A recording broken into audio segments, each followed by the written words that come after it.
Hello and welcome to the Gooner Talk, back again with you guys for another show, for another episode of our Let's Talk Arsenal series, our twice weekly show which is on Tuesday and Friday. Today I am joined on New Year's Day by a fantastic guest, a journalist and author amongst other things. It is Mr. Graham Hunter. How are you doing, Graham? Are you well? TC, I'm doing fine. Thank you very much indeed. I wish fun in 21. Yeah, 100%, mate, 100%. So, I wanted to talk to you specifically about Arteta. And when I talked to you off the show about this, the word you used to describe your feelings on the topic was emotive. And I kind of want to explore a bit around why you feel emotive about this topic in particular. Um, Emotive is a strong word. I mean, I suppose you're right. I get very passionate about the way in which we deal in football critiques, the way in which people's brains sometimes seem to desert them when they use social media. And okay, but starting from the top, my premise would be that irrespective of the way I've seen a lot of people who watch Arsenal passionately and closely hammer Arteta recently. And while it's perfectly obvious that if your club is playing below par football and sitting in a position at the table that's below par and you lose to your North London rivals and so on and so forth, it will be painful and that will cause people to vent their spleen.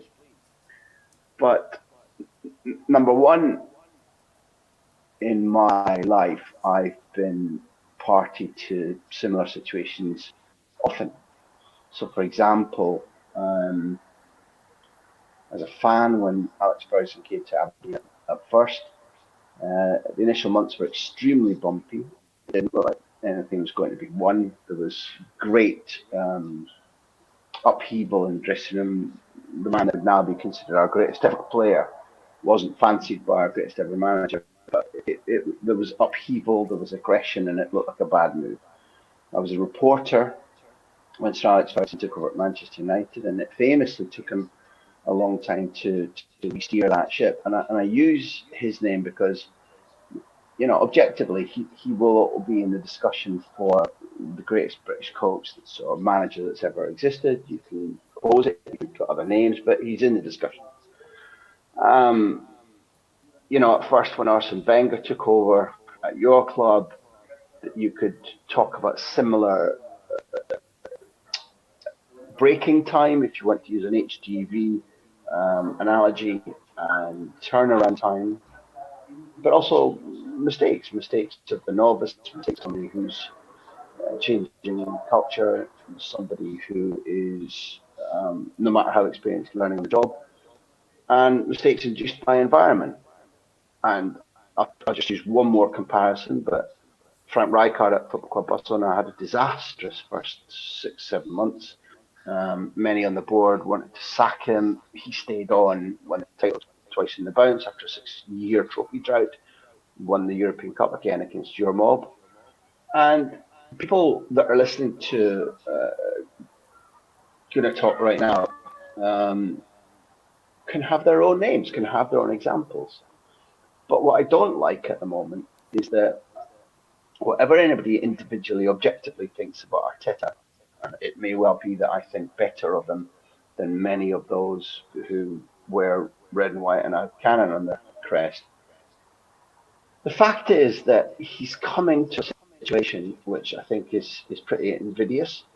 He's come into a situation where there have been several years where I think the club was um, slightly unbelievably steered in the wrong direction to the point at which there was a very deep rut.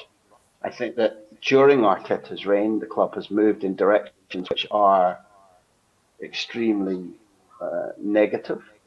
And you're also talking about somebody who is not simply trying to change the situation, change a culture, turn performances, turn a squad around, turn an idea around. That's what I think Arteta is involved in at the moment. And if his early months, despite two trophies, and if the hardliners want to really only count it as one trophy, that's also fine.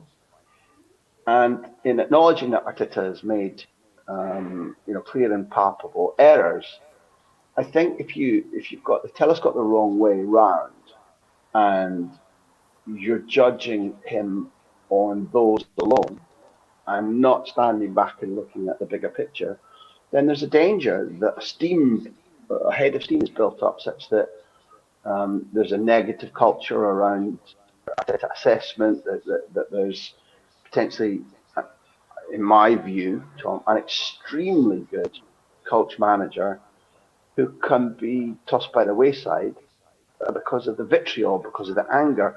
And I think that it's a lot of it that I'm seeing or hearing is misdirected. Arteta's situation has kind of grown within the Arsenal fan base as a level of expectation in a way that the FA Cup victory earlier in the year, which I looked upon as someone who would love to see Arteta succeed, as I kind of hoped all Arsenal fans would, but weirdly doing this show you learn that even sometimes personal pride about an opinion can outgrow someone's love of their club in a way which is strange in itself. But I look at Arteta and the FA Cup victory as something which I feel the management and the senior executives at the time, being Raul Sanllehi, Edu, Vinay Venkatesham and the Stan Kroenke ownership, then thrust him into this role as a manager. They gave him the promotion from head coach to manager in a job which he'd been in charge for just over 6 months. Now, when you look at what's around Arsenal, and Raul Sanllehi has now left, Edu, the technical director, is, I believe, 42. Stan Kroenke, Josh Kroenke, sorry, who's the kind of the guy on the ground for the Kroenkes, is 40, and Vinay Venkatesham is 40 as well. It's a very, in my view, young, relatively inexperienced group.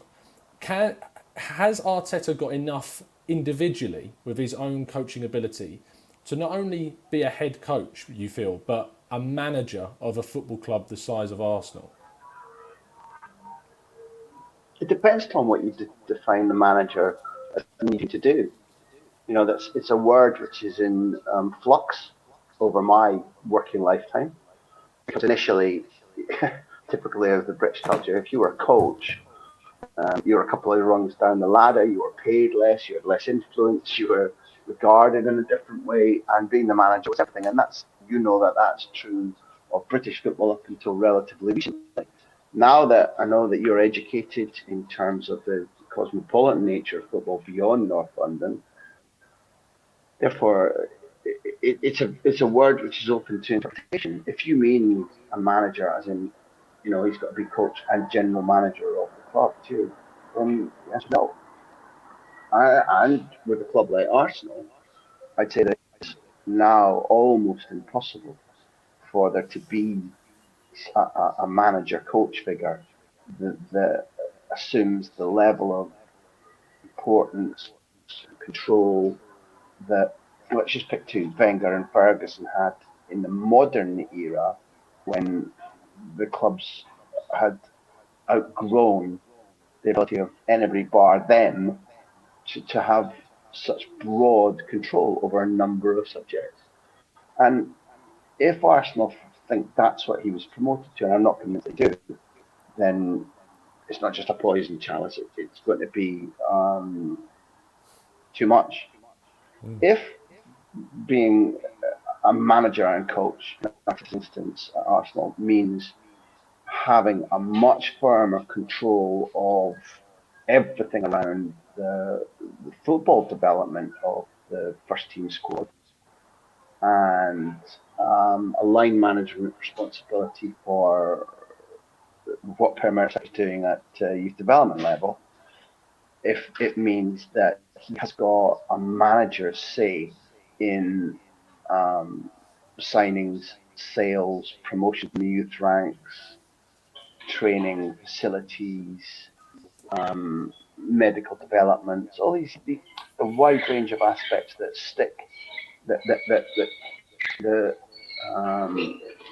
buttress his coaching role, but don't mean that he's managing in a club sense. Then I think they've got a man that must be supported and developed and not discarded. And I'll tell you why. Because Arteta comes with a beloved status from his playing days, that alone can be extraordinarily difficult. We all know that the idea of somebody who was liked or loved, to use your word, Arteta, I think, doesn't have Tony Adams or Thierry Henry status, but whether an ex-playing figure is liked and respected or adored, coming into football coaching or football management, that's it in club.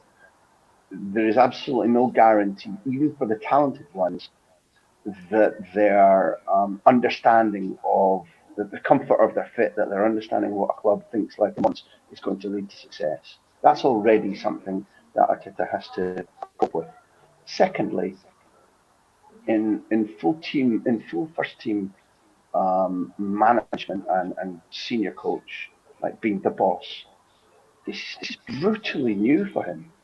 It doesn't matter how many times Guardiola gave him control of the cup tie, which he did. Um, it doesn't matter the fact that what just over a year into his Arsenal reign.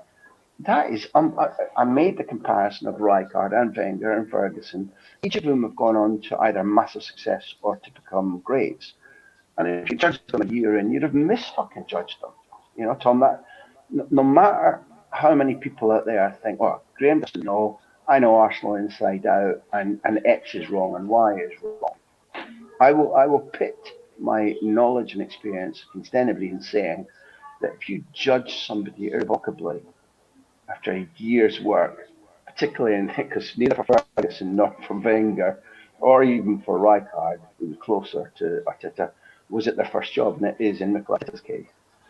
And the final point I'd make in your question about what surrounds him, you picked on the names and the ages and the experience, and I think that's something that needs to be trumpeted because um, some of the things when you're assessing Arteta's role, his actions, the quality of football, and the results, some of it is to do with him turning around.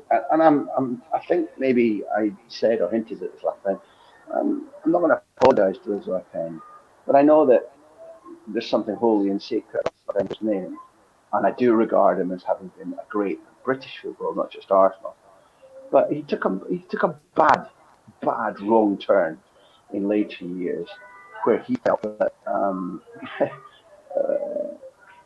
the decisions he made were vital for the financial future for the club, and I think it's fair to say he made decisions which had a bearing on his own financial well-being too, which I find a typical human trait, but something that from a distance baffles me. And he set up a culture whereby winning wasn't everything. And I think that cutting edge, that rust, that's a brutal thing to achieve. To achieve a state at a club like Arsenal, and there are maybe 9 or 10 comparable clubs around Europe. I mean, directly comparable, where winning, where there is a legitimate argument that winning should be everything, not competing, uh, not rising and falling and being successful on 5-year cycles. Arsenal's background demands that they view winning as being of paramount importance, only just inching ahead of style of play. Mind you, you've had styles of play under Terry Neal or George Graham or Arsene Wenger, which are wildly different. So I finalise by saying that what Arteta, in my opinion, absolutely required was 6 or 7 people around him who knew their oats, who were dyed in the wool, we will make Arsenal great, and who were relieving pressures from him by doing the right thing all the time, every time, rather than cost cutting, which, in my opinion, is inarguably an equally dominant theme at Arsenal compared to we must win all the time. And therefore, I'm not being defensive of Arteta. I'm going on the front foot against those people who are looking at him critically and looking at that in isolation because I think that's a deep, deep mistake. Let me paint you a picture of kind of how I perceive things from doing this show every single day, talking to Arsenal fans that jump into our live chats, give their views, give their opinions, and it's very varied. That you get people that are very much in line with defending Arteta and in very eloquent ways, like you just have there. And then there are others that will say that the results 2 weeks ago, before the Brighton win, before the Chelsea win, were so bad that they could see the long-term project. They can see the potential. They can see this guy that's won a trophy in his first 6 months. They can see a guy that's brought in quality players in Gabriel and Thomas Partey in his first summer window. But they would turn to me and say, as someone who's defending Arteta, they would say to me that you can only allow the short term to digress or to decline for so long.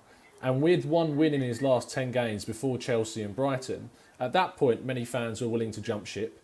I think there was, as you say, in the media in general, and maybe from some ex-pros, a too harsh a criticism of Arteta when you consider the context of the situation of the club that he's at and the kind of the job that he took on from both of Unai Emery and Arsene Wenger's tenure at the club. Do you think there is an argument?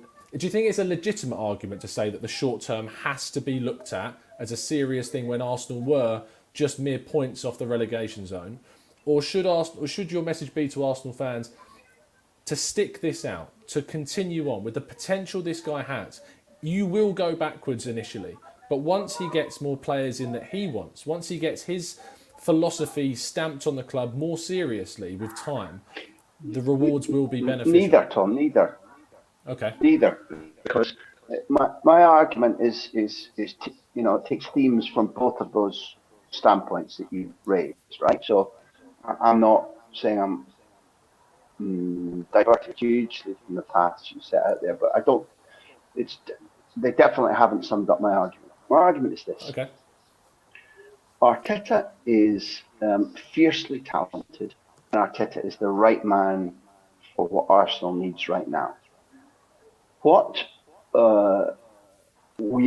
many of us, what all of us are taught to do, is to make medium or big conclusions from short-term data. And it's extremely difficult. And we both use the word defending. And I want to make clear, I'm not defending Arteta. Okay. Partly because I don't think he should be as under attack as he is. I'm doing, to the best of my ability, what I thought you asked me to, which is to put a magnifying glass, to put Arsenal, the club, the training ground, the first team squad, the academy, under a microscope, including Arteta. So if anybody thinks that because he's Spanish or because he was with Pep or some old shit like that, that my respect is skewed like that, then they're wrong.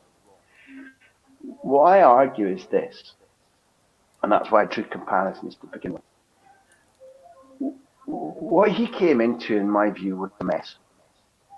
He came into a club which was a little bit rudderless. I think that the way in which the club has removed personnel and who's been appointed means that this is inescapably a period of organisational transition. And I am experienced enough to know whether Vinny or young Kroenke are the right men to do what the club needs. I don't know that. Good luck to them. I have my doubts about the Kroenke family in terms of what they actually care about rather than what the club's needed. And therefore, you're offered me two paths about what to say to those who blah, blah, blah. My perspective is this. Arteta is, by the judgment of the players who I've spoken to and who feed back, immensely good at many things, and immensely good at many things that will benefit Arsenal's football, their short, medium, and long-term results. Secondly, I think he's an extremely good coach. Thirdly, I would say that it's hard to find men like that. And I think in every situation like this, while I do not advocate that, Arteta's tenure should be under examination, you ask me, what do I say to people? Well, one of the things I would say to people, particularly doubters, is that it would be extremely hard to go and find somebody who can do things better than Arteta will do, is doing, but will do. I think that right now, those who look at the fact that Willian has played for too long and far out of form, while there has been a sensation that Arteta has stuck by out of form senior players, while both the form and results are well below par, I think you have to look at how often has Partey been available? Not often enough.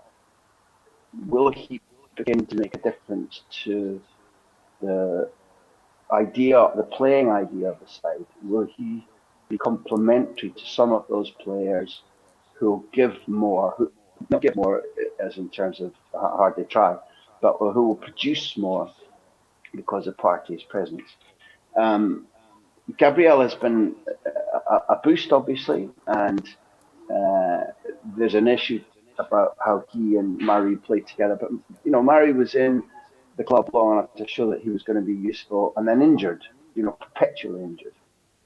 The work I do when we do Bet365 podcasts, months ago I said that Antonelli, months ago, can be an extremely special player for Arsenal, and what's more, he can be one of those that is challenging Aubameyang and Lacazette and Pepe, not positionally for Aubameyang, but in terms of what their level of performance needs to be, in terms of what kind of chances are going to be created. And I would go further and say that Arteta has been too slow, in my opinion, to use enough of the younger footballers who are either new at the club or academy products who could and should have borne the burden of following on quickly from a decent end to last season into now. I think he's made mistakes there. And it isn't as a sop to those who say, I only want the academy product. I'm tired of the Osso situation. I want rid of Mustafi forever, and I never want to see Willian again because he looks as if he's our contract is ruined and all this kind of shit. These points may be absolutely bang on the nail, but I think that it's a forgivable sin for Arteta to have taken time to be absolutely sure about which players of 18, 19, 20, 21, 22 he can trust. That takes a little bit of time. I think that it's also clear that there are parts of the dressing room, the training ground, Tom, where there's some sorting out of personalities to do. It gets reported as a news story only that somebody leaked. And journalists need players who talk, so I'm not jumping on that practice. But Arteta was furious about it, and I think that it gets treated and looked at just as Arteta is angry because somebody talks. Well, hold on a second. The issue that talked about, the fact that somebody wanted it out, the fact that who was it? Was it Ceballos and Eddie who were kicking at each other in the rondo before the match Yeah, and Ceballos 2 and months David Luiz ago? had a clash as well. Right, that okay, now I'm picking on the rondo because that was badly reported. That was like, this is not. If two players are kicking at each other in a rondo before a fucking football match, then there's a problem. That's a match where you're all in it together, where you're going out there to beat the opponent. And if that happens in a training ground, that's a different issue. It needs to be looked at, sorted out. Was it badness? Is it a repeat offender? Is it just the antler locking that you need to have in a competitive training environment? Fine. That's how you look at that if it's a work day. Prior to a match, it's a problem. And I'd admit Ceballos is not much to my taste as an individual. Can play a little bit, but do I think he's the way forward for Arsenal? No, I don't. Is also situation debilitating and caustic for the environment? Yes, it definitely is. And if you asked any general manager, director of football, or senior manager, coach in any club around Europe, they would tell you that the biggest problems are players' egos and wealth, player behaviour and trying to change a culture, because it's very hard to get shots of footballers that you want out. And if people are going to say right now that